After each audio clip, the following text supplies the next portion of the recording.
Friends, మొదటి ప్రపంచ యుద్ధం ఎప్పుడు జరిగిందో తెలుసుకుందాం. మొదటి ప్రపంచ యుద్ధం 1914 నుండి 1918 వరకు జరిగింది. ఇది ప్రపంచ చరిత్రలోనే అత్యంత పెద్ద యుద్ధాలలో ఒకటి.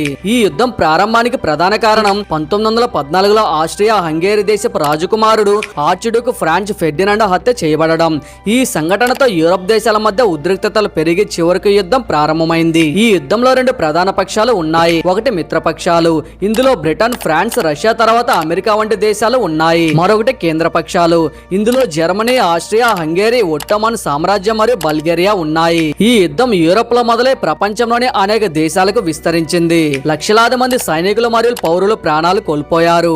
చివరికి 1918లో జర్మనీ ఓటమితో ఈ యుద్ధం ముగిసింది. అనంతరం 1919లో వైరల్స్ ఒప్పందం కుదిరింది. ఈ విధంగా మొదటి ప్రపంచ యుద్ధం ప్రపంచ రాజకీయాలను, దేశ సరిహద్దులను పూర్తిగా మార్చేసింది.